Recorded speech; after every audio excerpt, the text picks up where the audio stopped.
Welcome to Mojo TV బులెటిన్ల ముందుగా headlines.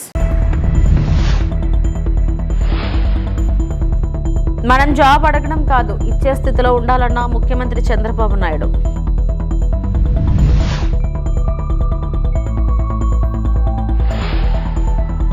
IT తనిఖీలపై ప్రముఖ నిర్మాత దిల్ రాజు వివరణ.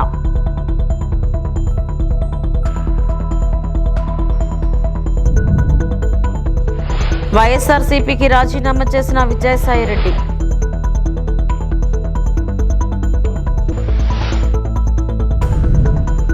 ఒకప్పుడు ఐటీ గురించి మాట్లాడితే ఇప్పుడు ఏఐ గురించి మాట్లాడుతున్నామని ఏపీ సీఎం చంద్రబాబు అన్నారు. ప్రస్తుతం ప్రపంచమంతా ఏఐ ఎంతో అభివృద్ధి చెందిందని చెప్పారు. దావోస్ పర్యటన ముగించుకొని వచ్చిన నేపథ్యంలో రాష్ట్ర సచివాలయంలో నిర్వహించిన మీడియా సమావేశంలో సీఎం మాట్లాడారు.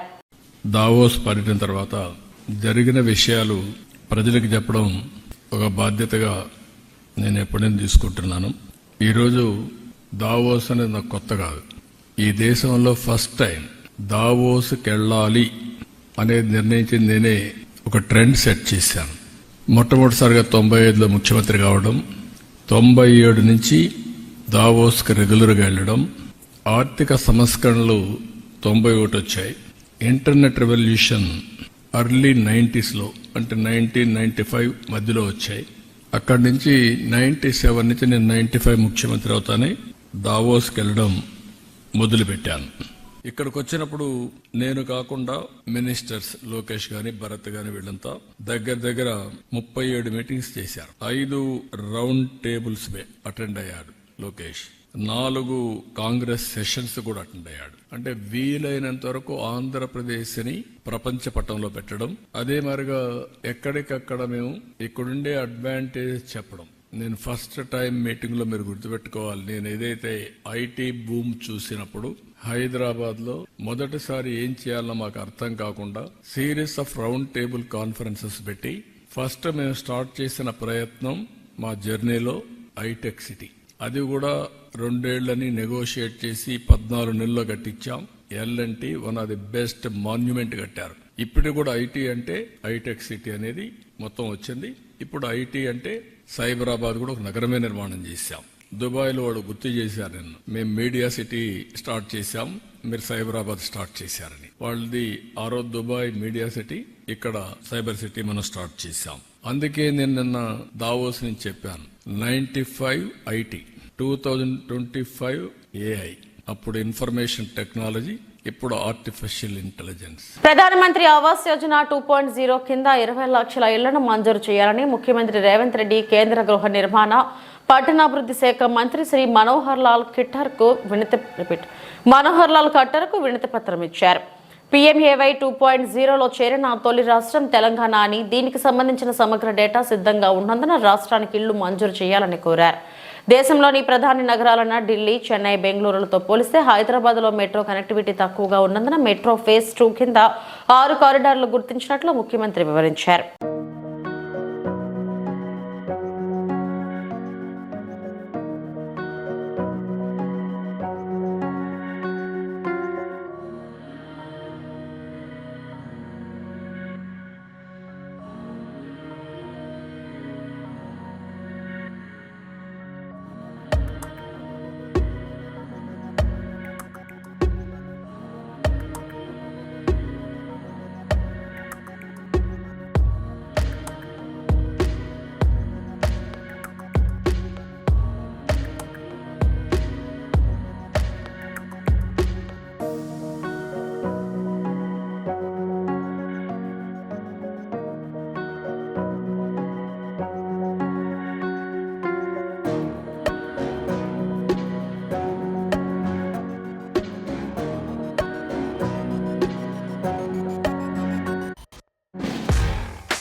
ఐటీ అధికారులు ఏవేవో ఊహించుకుని తమ సంస్థ ఇంటిపై తనిఖీలు నిర్వహించారని ప్రముఖ నిర్మాత దిల్ రాజు అన్నారు.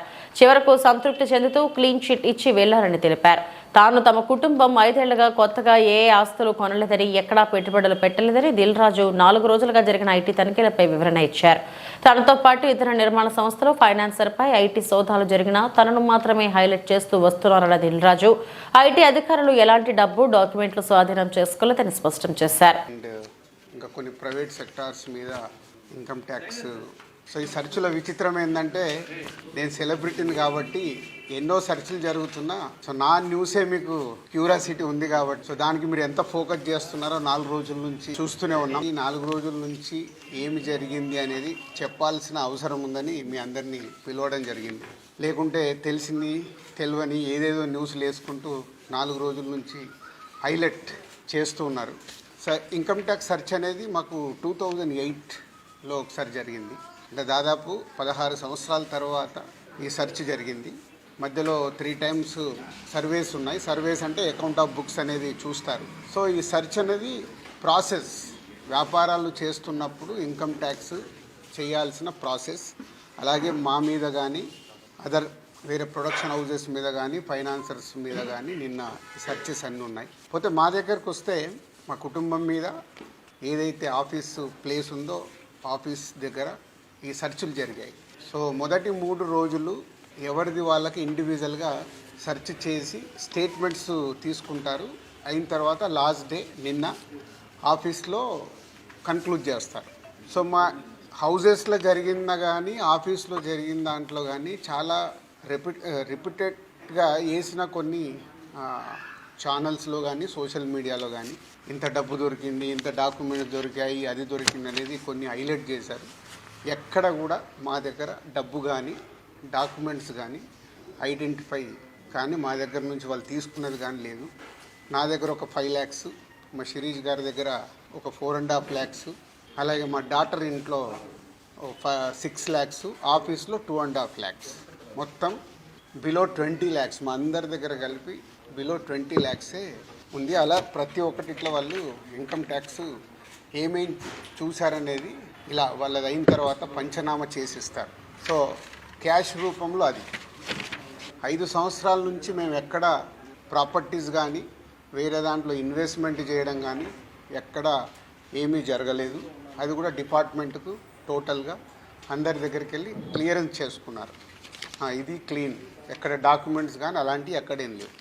బిజినెస్ దాంట్లో ప్రొడక్షను, డిస్ట్రిబ్యూషను, థియేటర్ సైడ్ ఉన్నాం కాబట్టి వాళ్ళకి అన్నీ డీటెయిల్గా కావాలి. డీటెయిల్ అంటే ప్రొడక్షన్ ఎలా జరుగుద్ది, ప్రొడక్షన్లో 24 క్రాఫ్ట్స్ ఉంటాయి. ఆ 24 క్రాఫ్ట్స్లో లావాదేవీలు ఎలా ఉంటాయి ఒక్కొక్క సినిమాకి. సో ఆ డీటెయిల్స్ అన్నీ వాళ్ళు తీసుకోవడం జరిగింది. డిస్ట్రిబ్యూషన్ సైడ్ ఎలా ఉంటుంది, ఎగ్జిబిషన్ సైడ్ ఎలా ఉంటుంది అనేది వాళ్ళన్ని డీటెయిల్స్ అడుగుతూ అందరి దగ్గర తీసుకొని ఫైనల్గా నా దగ్గర నిన్న ఇవన్నిటిని ఎవరెవరు ఏమేమి స్టేట్మెంట్లు ఇచ్చారు, ఏముంది అనేది ఫైనల్ నాతో నిన్న కన్క్లూడ్ చేశారు. డిపార్ట్మెంటే ఆశ్చర్యపోయింది. దిల్ రాజు గారిని మేము ఏదో ఎక్స్పెక్ట్ చేసాం, అలా ఉంటుంది ఇలా ఉంటుంది అని సెర్చ్ జరిగేటప్పుడు దే ఆర్ వెరీ హ్యాపీ. వాళ్ళకు మాకు జరిగిన కోఆపరేషన్లో కానీ దాంట్లో కానీ they are very happy department. ఫర్దర్గా ఆడిటర్స్ డిపార్ట్మెంట్ ఉన్నదాని మీద వాళ్ళు క్లారిటీ చేసుకుంటారు. అన్ని బుక్స్ ఆఫ్ అకౌంట్స్ కరెక్ట్గా ఉన్నాయా, ఇవేమున్నాయి లాస్ట్ 5 years అని అవన్నీ వాళ్ళు చేసుకొని కన్క్లూడ్ చేస్తారు. అమ్మకి 19th రోజు కాఫ్ కోల్డ్ ఎక్కువైంది. 19th అయిన తర్వాత ఇంట్లో వెళ్ళేసి ట్రీట్మెంట్ తీసుకొని వచ్చి ఇంట్లో ఉన్నారు. సడన్గా కాఫ్ ఎక్కువ అవుతే ఇమీడియట్లీ హాస్పిటల్కి పంపించాం. దానికి ఎవరో కొందరు హార్ట్ అటాక్ అని ఇంకేదో అయిందని రకరకాల న్యూస్లు క్యారీ చేస్తారు. She very fine. She 81 age. 2 రోజులు హాస్పిటల్లో ఉండి. ఏపీ రాజకీయాల్లో సంచలనం రేపుతుంది విజయసాయిరెడ్డి ఆకస్మిక నిర్ణయం. ఇక వ్యవసాయం చేసుకుంటానని చెప్పడం సంచలనం రేపుతుంది. అప్పుడు వైఎస్ రాజశేఖర రెడ్డికి, ఆ తర్వాత జగన్ కు అత్యంత సన్నిహితంగా ఉండి వైసీపీలో కీలకంగా వ్యవహరించిన విజయసాయిరెడ్డి ఇప్పుడు అస్త్ర సన్యాసం చేయడం రాజకీయాల్లో చర్చనీయాంశంగా మారింది. చంద్రబాబుతో తనకు విభేదాలు లేవనడం, పవన్ కళ్యాణ్తో చిరకాల స్నేహం ఉందనడం, ముఖ్యంగా తను ప్రోత్సహించారంటూ ప్రధాని మోడీ, కేంద్ర హోంమంత్రి అమిత్ షాకు ధన్యవాదాలు చెప్పడం ఆసక్తి రేపుతుంది. మరోవైపు విదేశాలకు వెళ్లేందుకు సిబిఐ కోర్టు అనుమతి కోరారు విజయసాయిరెడ్డి. ఫిబ్రవరి 10 నుంచి మార్చి 10 వరకు నార్వే, ఫ్రాన్స్ వెళ్లేందుకు అనుమతి కోరుతూ పిటిషన్ దాఖలు చేశారు. అయితే కౌంటర్ దాఖలకు సమయం కోరింది సిబిఐ. విచారణ ఈ నెల 27కి వాయిదా వేసింది సిబిఐ కోర్టు. సమర్పించడం జరిగింది.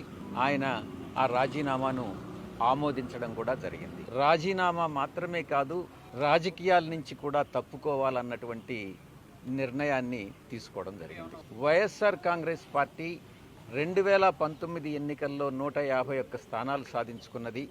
2024 ఎన్నికల్లో 40% ఓటింగ్ సాధించుకున్నది. జగన్మోహన్ రెడ్డి గారు అత్యంత ప్రజాదరణ కలిగినటువంటి నాయకులు.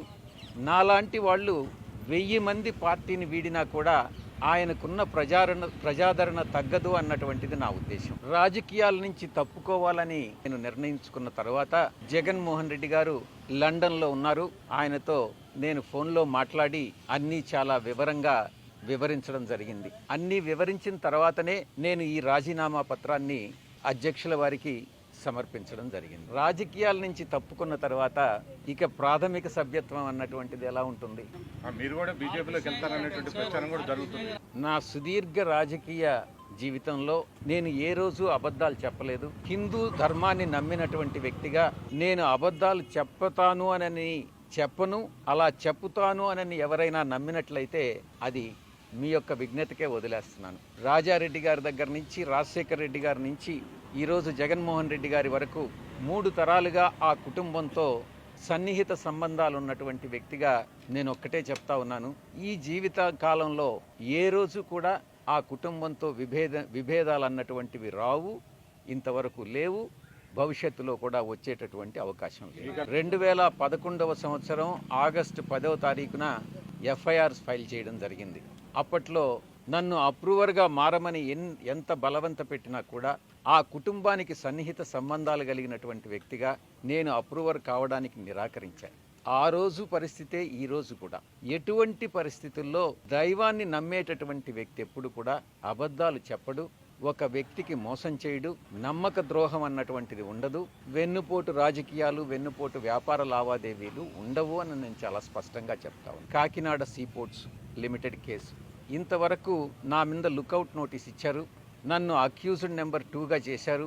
ఇంతవరకు నన్ను సిఐడి పిలవలేదు.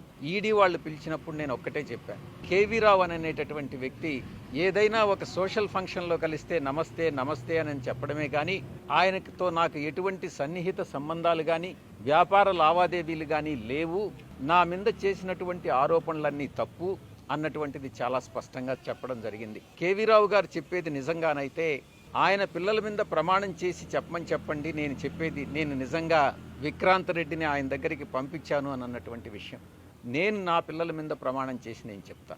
నాకు కాకినాడ సీపోర్ట్ విషయంగా ఆ ట్రాన్సాక్షన్ గురించి ఏ రోజు నాకు ఎవ్వరూ చెప్పలేదు, నాకు తెలియదు. కేసు పెట్టిన తర్వాత పూర్తిగా వివరాలన్నీ సేకరించిన తర్వాత అప్పుడే నాకు కాకినాడ సీపోర్ట్ అరబిందో వాళ్ళు అక్వైర్ చేశారు, 42% ఏదో అక్వైర్ చేశారు అన్నటువంటి విషయం తెలిసింది. ఎక్కడైనా కనపడితే ఎలా ఉన్నావు విక్రాంత్ అంటే ఎలా ఉన్నావు అన్నటువంటిదే కానీ విక్రాంత్ రెడ్డికి నాకన్నా ఎక్కువ పరిచయాలు ఉండేటటువంటి వ్యక్తి. నేను అతన్ని కేవీ రావుకి ఇంట్రడ్యూస్ చేయాల్సినటువంటి అవసరం లేదు. మొట్టమొదటిగా ఎవరైనా ఏదైనా ఉద్యోగం కోసమో ఎవరైనా వస్తే ఏదైనా ఇండస్ట్రియలిస్ట్కి ఫోన్ చేసి చెప్పమంటే చెప్తానే కానీ నాకు ఏ వ్యాపారాలు లేవు. నేను పూర్తిగా 24 గంటలు 365 రోజులు పార్టీ కోసంగా నేను పనిచేసే కానీ రాజకీయాల్లో ఉన్నానే కానీ నాకు ఎటువంటి వ్యాపారం లేదు, నేను దేంట్లోనూ భాగస్వామిని కాదు. ఈ కాకినాడ సీపోర్టు విషయంగా ఈ యొక్క రాజీనామాకు లింక్ చేసి ఎక్కడో అది జగన్ గారికి తగిలింది కాబట్టి విజయసాయిరెడ్డి రాజీనామా చేస్తున్నాడు అన్నటువంటి విషయాన్ని కొన్ని ఛానల్స్ చెప్తా వస్తూ ఉన్నాయి. మా వియంకుడు నా క్లాస్మేట్ బీకాంలో, ఆ తర్వాత ఆయన వ్యాపార రంగంలోకి వెళ్ళిపోయాడు, నేను సిఏ చార్టెడ్ అకౌంటెంట్గా వెళ్ళిపోయాను. మళ్ళీ తిరిగి కలుసుకున్నది నా కూతుర్ని ఆయన కొడుక్కి సంబంధం చేసుకున్న తర్వాతనే. ప్రమాణం చేసి చెప్తా ఉన్నా ఆయన వ్యాపార లావాదేవీలు ఏది కూడా నాతో ఏ రోజు డిస్కస్ చేయరు. వాళ్ళకి ఎన్ని ఫార్మా యూనిట్స్ ఉన్నాయన్నటువంటి విషయం కూడా నాకు తెలియదు. ఎందుకంటే కుటుంబ వ్యవహారాలు సక్రమంగా ఉండాలి అని అంటే ఆర్థిక వ్యాపార లావాదేవీలు ఉండకూడదు అన్నటువంటి విషయం నేను బలంగా నమ్ముతా. రాజకీయాల నుంచి నేను తప్పుకుంటే నేను ఇంకా బలహీనుణ్ణి అవుతానే కానీ బలవంతుణ్ణి కాదు కదా. అలాంటప్పుడు కేసులు నాకు ఎందుకు మాఫీ చేస్తారు? నన్ను ఎందుకు తప్పిస్తారు? ఏ పరిస్థితుల్లోనైతే నేను రాజకీయ జీవితం రేవంత్ రెడ్డి ముఖ్యమంత్రి అయ్యాక తెలంగాణ రాష్ట్రం లంచాల అడ్డాగా మారిందని గోషామహల్ బీజేపీ ఎమ్మెల్యే రాజాసింగ్ సంచలన వ్యాఖ్యలు చేశారు. పోలీస్ అధికారులు లంచాలు తీసుకోవడంపై ఎమ్మెల్యే తీవ్ర స్థాయిలో మండిపడ్డారు. ఈ మేరకు రాజాసింగ్ ఒక వీడియో విడుదల చేశారు. ప్రస్తుతం తెలంగాణ రాష్ట్రం లంచాలకు అడ్డాగా మారిపోయింది. ఒకప్పుడు కానిస్టేబుల్, ఎస్ఐ, ఏసీపీ లంచాలు తీసుకోవాలంటే భయం ఉండేది. కాంగ్రెస్ ప్రభుత్వం వచ్చిన తర్వాత లంచాల దందా పెరిగింది. కరీంనగర్ జిల్లా పరిధిలోని Jammikunta police station inspector Ravikumar కు సంబంధించిన ఓ ఆడియో క్లిప్ వైరల్ అవుతుంది. ఆ ఇన్స్పెక్టర్ ఓ కేసులో 3 లక్షల లంచం తీసుకున్నట్టు ఆడియోలో ఉంది. ఇన్స్పెక్టర్ బాత్రూమ్ లో డబ్బులు పెట్టినట్లు బాధితుడు చెబుతున్నాడు. సీసీటీవీ ఫుటేజ్ చెక్ చేయాలని బాధితుడు ఉన్నతాధికారులను వేడుకుంటున్నట్టు ఆడియోలో ఉందని రాజాసింగ్ తెలిపారు. లంచాలు అడ్డా తెలంగాణ. ఒకప్పుడు ఏదైనా ఒక కానిస్టేబుల్ కానీ, ఒక ఎస్ఐ కానీ, ఒక ఇన్స్పెక్టర్ కానీ, ఒక ఏసీపీ కానీ ఎవరి దగ్గరైనా లంచాలు తీసుకోవాలంటే ఒక భయం ఉండేది. కానీ తెలంగాణలో కొత్త గవర్నమెంట్ వచ్చిన తర్వాత, కాంగ్రెస్ గవర్నమెంట్ వచ్చిన తర్వాత లంచాలు దందా పెరిగింది. ఇప్పుడు కరీంనగర్లో జమ్మికుంట పోలీస్ స్టేషన్ లిమిట్ లో ఉన్న ఇన్స్పెక్టర్ గారు, ఆయన పేరు రవికుమార్, మొత్తం ఆయన ఒక వాయిస్ క్లిప్ వైరల్ అవుతున్నాయి. నాకు కూడా మీడియా పరంగానే తెలిసింది. 3 లక్షల రూపాయలు ఒక బాధితుడు ఆయన బాత్రూమ్ లో పెట్టిందంట. సీసీటీవీస్ చెక్ చేయండి, ఆయన ఒక కేసులో నాకు డబ్బులు అడిగిండు, నేను బాత్రూమ్ లో డబ్బులు పెట్టిన 3 లక్షలు, అది సీసీటీవీ చెక్ చేయండి అని కూడా ఆ బాధితుడు ఆయన చెప్తుండు.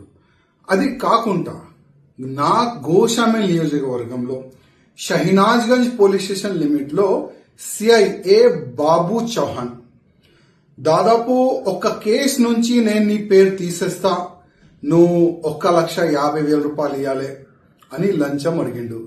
50,000 రూపాయలకి ఆయన ఫిక్స్ అయింది. ఏసీపీ అధికారులు ఈ షహనాజ్గంజ్ పోలీస్ స్టేషన్ లిమిట్ లో ఉన్న ఆ ఇన్స్పెక్టర్ ని, ఆ బాబు చౌహాన్ ని అరెస్ట్ చేసినారు. ఇట్లా కాకుండా చాలా వరకు ఈ సంవత్సరంలో చాలా వరకు పోలీసులు లంచం తీసుకుంటా అరెస్ట్ అవుతున్నారు. నేను కమిషనర్ గారికి, అంటే సివి ఆనంద్ గారు చాలా సిన్సియర్ ఆఫీసర్, చాలా మంచి వ్యక్తి, వాళ్ళు ఎంత స్టిక్ చేసిన తర్వాత కూడా అసలు ఈ లంచం మాఫియా ఎట్లా నడుస్తుంది దానిపైన కొద్దిగా సివి ఆనంద్ గారు దృష్టి పెట్టాలని నేను సివి ఆనంద్ గారికి రిక్వెస్ట్ చేస్తున్నా. అదేవిధంగా అసలు పోలీస్ అధికారులు వాళ్ళ చెంబర్లో కానీ, వాళ్ళు ఎక్కడెక్కడ వాళ్ళ మూమెంట్ ఉంటుంది అక్కడ కూడా సీసీటీవీస్ కెమెరాస్ పెట్టాలని నేను మా కమిషనర్ గారికి, డీజీపీ గారికి కోరుతున్నాను. ఎందుకంటే ఒక వ్యక్తి పైన ఇల్లీగల్ గా కేసు పెట్టిన తర్వాత ఆ పేరు నేను తీసేస్తా, డబ్బులు అనేవాళ్ళు ఈ విధంగా ఇవాళ ఏసీపీ చేతికి వాళ్ళ అరెస్ట్ అవుతున్నారు. ఇంకా ఎంతమంది ఉండొచ్చు. ఒక వ్యక్తి క్రైమ్ లో లేదంటేనే ఆయన 50,000 రూపాయలు నేను ఎందుకు ఇవ్వాలని ఏసీపీకి ఫిర్యాదు చేస్తే ఒక ఇన్స్పెక్టర్ అరెస్ట్ అయిండు. ఒకవేళ ఏదైనా ఒక వ్యక్తి క్రైమ్ చేసిండు, వాళ్ళ దగ్గర ఇట్లాంటి ఆఫీసర్లు ఎంత డబ్బులు వసూలు చేయొచ్చు. అందుకోసం మా కమిషనర్ గారికి, డీజీపీ గారికి, రేవంత్ రెడ్డి గారికి రిక్వెస్ట్ చేస్తున్నా, ప్రతి ఒక్క పోలీస్ అధికారులు ఎక్కడెక్కడ మూవ్మెంట్ ఉంటుంది పోలీస్ స్టేషన్ లో అక్కడ సీసీటీవీస్ పెట్టాలని నేను డీజీపీ గారికి, కమిషనర్ గారికి, రేవంత్ రెడ్డి గారికి రిక్వెస్ట్ చేస్తున్నా. అదేవిధంగా ఇట్లాంటి ఆఫీసర్లు అరెస్ట్ అవుతారు కదా లంచం తీసుకుంటా, అట్లాంటి ఆఫీసర్కి జస్ట్ సస్పెన్షన్ చేయకుండా టోటల్ గా పోలీసు జాబ్ నుంచి పీకేసేయాలని నేను ముఖ్యమంత్రి గారికి రిక్వెస్ట్ చేస్తున్నా. ఒక స్పెషల్ గా ఒక జియో తీసుకుని రావాలని నేను ముఖ్యమంత్రి. త్వరలోనే వైసీపీ షట్ డౌన్. గాల్లో తిరిగిన జగన్ చివరకు తన పార్టీని గాల్లో కలిపేసే పరిస్థితికి తెచ్చుకున్నాడని బీజేపీ నాయకులు భాను ప్రకాష్ రెడ్డి అన్నారు. జగన్ చేష్టలు ఏమాత్రం వైసీపీ నేతలకు నచ్చడం లేదని విజయసాయి రెడ్డితో పాటు మిగిలిన వైసీపీ ముఖ్య నేతలంతా ఆ పార్టీని వీడుతున్నారని జోస్యం చెప్పారు. అతి త్వరలో వైసీపీ పార్టీ మూత పడుతుందని, ఎన్డీఏ కూటమి మరింత బలోపేతం అవుతుందని భాను ప్రకాష్ రెడ్డి తెలిపారు. జగన్మోహన్ రెడ్డి పార్టీ మీద, వైసీపీ మీద, జగన్మోహన్ రెడ్డి నాయకత్వం మీద వైసీపీ నాయకులకి నమ్మకం సన్నగిలుతా ఉంది.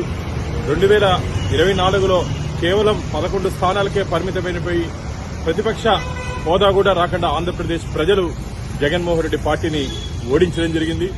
ఇప్పటికే ముగ్గురు పార్లమెంట్ సభ్యులు ఆ పార్టీ నుంచి బయటికి రావడం జరిగింది. నేడు విజయసాయిరెడ్డి కూడా ఈరోజు బయటికి రావడం జరిగింది.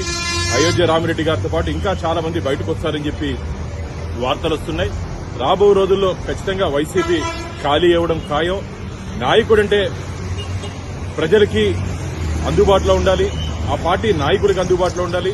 జగన్మోహన్ రెడ్డి కేవలం తాడేపల్లి ప్యాలెస్ కు మాత్రమే పరిమితమైపోయాడు తప్ప ఆ పార్టీ క్యాడర్కి గాని నాయకులకు గాని అందుబాటులో లేకుండా గాల్లో తిరిగే ముఖ్యమంత్రిగా జగన్మోహన్ రెడ్డి మిగిలిపోయాడు. అందుకనే ప్రజలు వైసీపీ నాయకులు జగన్మోహన్ రెడ్డిని గాల్లోనే త్రిశంకు స్వర్గంలోనే. భారతీయ జనతా యువ మోర్చా బీజేవైఎం గూడూరు శాఖ ఆధ్వర్యంలో సంవిధాన్ గౌరవ అభియాన్ కార్యక్రమం నిర్వహించిన సందర్భంగా బీజేవైఎం గూడూరు ఆధ్వర్యంలో ర్యాలీ మరియు సభ నిర్వహించడం జరిగింది. ఈ సందర్భంగా బీజేవైఎం రాష్ట్ర అధికార ప్రతినిధి గిద్దలూరు మనోజ్ కుమార్ మాట్లాడుతూ 75 సంవత్సరాల రాజ్యాంగ ఘన చరిత్రను ప్రజలకు వివరిస్తూ రాజ్యాంగం అంటే ఒక పుస్తకం కాదని, అది మన జీవితానికి దిశ అని బాబాసాహెబ్ అంబేద్కర్ ఏ దేశానికి ఇచ్చిన గొప్ప కానుక అని పేర్కొనడం జరిగింది. డాక్టర్ బిఆర్ అంబేద్కర్ స్మరించుకుంటూ వారి ఆశయాలను విద్యార్థులకు, యువకులకు, ప్రజలకు తెలియజేయాలనే ఉద్దేశంతో ఈ ర్యాలీ నిర్వహించామని ఆయన తెలిపారు. అదేవిధంగా కిసాన్ మోర్చా కన్వీనర్ గాలి ప్రకాష్ నాయుడు మాట్లాడుతూ డాక్టర్ బిఆర్ అంబేద్కర్ రాజ్యాంగాన్ని రచించి దేశాన్ని ముందడుగు వేయించారని ఆయన పేర్కొన్నారు.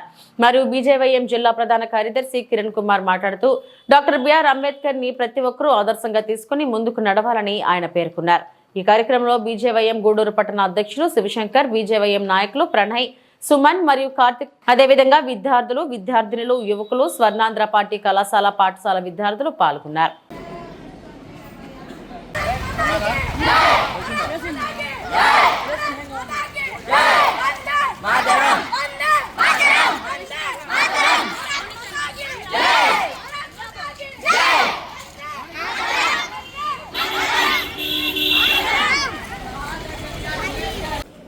అందరికీ నమస్కారం. నా పేరు మనోజ్ కుమార్, భారతీయ జనతా యువ మోర్చా బీజేవైఎం రాష్ట్ర అధికార ప్రతినిధి. మనకు తెలుసు జనవరి 26 గణతంత్ర దినోత్సవం. ఆ యొక్క దినోత్సవం సందర్భంగా పురస్కరించుకొని బీజేపీ ఆధ్వర్యంలో, బీజేవైఎం ఆధ్వర్యంలో ఈరోజు మనకు తెలుసు రాజ్యాంగం అమల్లోకి వచ్చిన దినం కాబట్టి దానికి సంబంధించినటువంటి విధానాన్ని, మన యొక్క రాజ్యాంగాన్ని తీసుకొచ్చినటువంటి అంబేద్కర్ గారి యొక్క చిత్రపటాలతో, అదేవిధంగా జాతీయ జెండాలతో గూడూరు 2 టౌన్ పట్టణంలోని స్వర్ణాంధ్ర భారతి విద్యార్థుల పాఠశాల విద్యార్థులతో 2 టౌన్లో ర్యాలీ నిర్వహించడం జరుగుతుంది. ముఖ్యంగా విద్యార్థుల్లో దేశభక్తి నింపాలి, అందుకోసమే ఈ ర్యాలీ నిర్వహిస్తున్నాము. అదేవిధంగా మన యొక్క రాజ్యాంగ నిర్మాత డాక్టర్ బిఆర్ అంబేద్కర్ గారి సేవలను స్మరించుకుంటూ ఆయన చేసినటువంటి గొప్పతనం ఏంటంటే భారతదేశానికి రాజ్యాంగం రచించారు. ఈ యొక్క రాజ్యాంగం ద్వారా ఈ యొక్క భారతదేశాన్ని ముందుకు నడిపిస్తూ, అదేవిధంగా రాజ్యాంగం అనే ఒక పుస్తకమే కాదు, ఒక శక్తిలాగా ఈరోజు ముందుకెళ్తూ ఈరోజు దేశాన్ని నడిపిస్తున్నటువంటి రాజ్యాంగాన్ని రచించినటువంటి అంబేద్కర్ గారిని స్మరించుకుంటూ ఈ యొక్క ర్యాలీని నిర్వహిస్తున్నాం. ఇదే విధంగా దేశవ్యాప్తంగా, రాష్ట్ర వ్యాప్తంగా ఈ ర్యాలీలు నిర్వహిస్తున్నాం. ముఖ్యంగా అందులో గూడూరు పట్టణంలో విద్యార్థులతో నిర్వహిస్తూ పుర ప్రజలకు అందరికి కూడా రాజ్యాంగం గురించి, అమల్లోకి వచ్చిన రోజు గురించి తెలియజేస్తూ తిరుమల శ్రీ వెంకటేశ్వర స్వామివారిని సినీ హీరో నితిన్ దర్శించుకున్నారు. శనివారం ఉదయం వీఐపీ విరామ సమయంలో శ్రీవారిని దర్శించుకుని మొక్కులు చెల్లించుకున్నారు. దర్శనం అనంతరం రంగనాయక మండపంలో వేద పండితులు వేదాశీర్వచనం ఇవ్వగా ఆలయ అధికారులు పట్టు వస్త్రంతో సత్కరించి స్వామివారి తీర్థ ప్రసాదాలు వారికి అందజేశారు.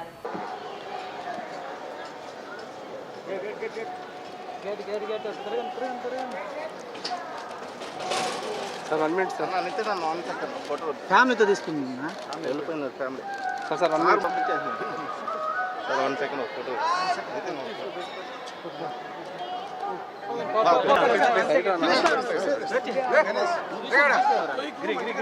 స్వామి స్వామి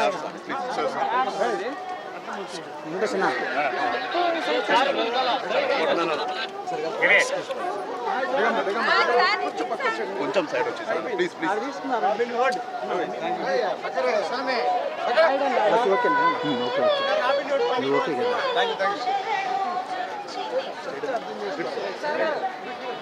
మమ్మల్ని ఫాలో అయిపోయింది సార్. చాలు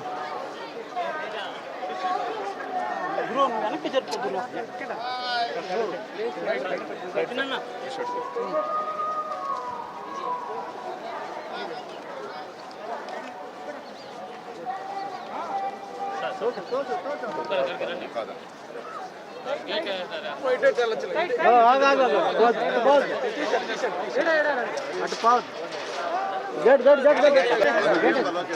గేట్ వేసుకోండి. ఓకేనా? సార్ వాయిస్ ఏమన్నా సార్ వాయిస్ వాయిస్ దర్శనం ఎలా జరిగిందని చెప్పండి అదే మైక్ పెట్టిన కొంచెం చెప్పండి సార్ వాయిస్ రాదు